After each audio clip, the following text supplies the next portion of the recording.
Alright, since I've just been sounding off both my bells, I thought I'd show you, just kind of show the differences between a mechanical bell and electronic bell as out here.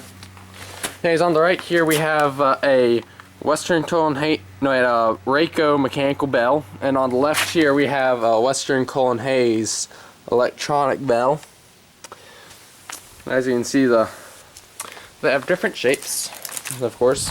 But on the back here, I'm going to look at the RACO first. On the back here it says, as you can just kind of see there, it's stamped RACO. And then you got a 52 down there, not sure what that's about. It's just kind of stamped there. I think it's stamped there on the Griswolds as well, and possibly Transport Products Corp bells. But anyways, to get inside this bell, you have to open up. There'd be something, usually something locking the back in place. This one's actually a bit damaged. The back's slightly warped, as you can see. This is a real project, though. I'm going to need to drill out those two broken off screws for the rain cover sometime. Here's the inside of the back of the bell. I'm not going to try filling with the front. But the front, we have the gong right here, and then up inside there you have the hammer, which I'm not sure how well you can see it. Yeah, you can kind of see the hammer right there. But anyways, right in here you got all the stuff that makes the bell operate. You have the terminal strip, and then you have the electromagnet, which I think is fried. I haven't ever bothered trying to wire this up to like a train transformer or something, mostly because I hadn't had the means to, so it might work, but I don't know. But then you also got over here I guess you could call it a solenoid. Not sure what exactly it'd be called, but basically, when you got power going through here, the bell, the electromagnet receives power, and it pulls the hammer up to the side of the gong, which, as you could hear, made it ring, and that opens the circuit right here, which causes it to fall back down over there, and then just wash, rinse, repeat for it to ring. And I'm gonna see if I can show the hammer like I did earlier, if I can find it.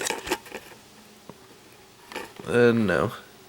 Doesn't look like I'll be able to show you the hammer operating. Oh well. I had shown that earlier, but basically as this rings, it strikes the hammer. The hammer strikes the gong. So yeah, I mean that's the RACO mechanical bell. As you can see right here, you got the wiring diagram, and also where you need to oil everything. And then all the wiring is there, by the way. And then over here you got the branch the oiling diagram, and then right over here you got the wiring diagram. Let's see here. To connect wires, be sure to observe correct polarity. And then adjustments: to increase the number of strokes, reduce the gap on the bell contact. To decrease the number of strokes, increase the gap on the bell contact. General maintenance, 5 to 6 months. Saturate 4 felt washers sewn with pale semaphore oil. Check bell contacts. Not sure if there's anything else to that, since, as you can see, that information there is falling apart over the years.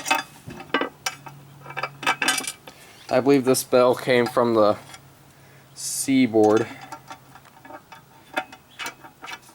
Not sure which line though, since I believe the L&N didn't use RACO equipment. But then over here we got the Western Hayes electronic bell, Type 2 electronic bell, which y'all saw, which I already showed you a walk around last night. But since I'm comparing the two bells here, I'm just going to show the inside of this bell. As you can see, it's long and cylindrical. And right up in there you got the speaker. And then right over here you just loosen that screw, remove the top. You got the information in there along with the wiring diagram. And here's the circuit board. And pretty much how it operates is that you just simply, just simply gets power applied to it. And it starts ringing, playing that tone. So yeah, I mean, that's pretty much, it's very simple. As you can see, you got the controls for rate and volume, which mine's set pretty low on.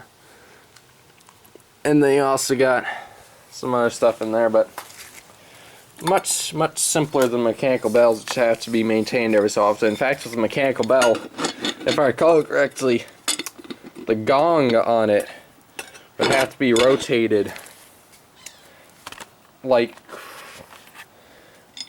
45 degrees every so often. It'd have to be rotated 45 degrees, just simply to keep the, because as the hammer strikes the gong, it ends up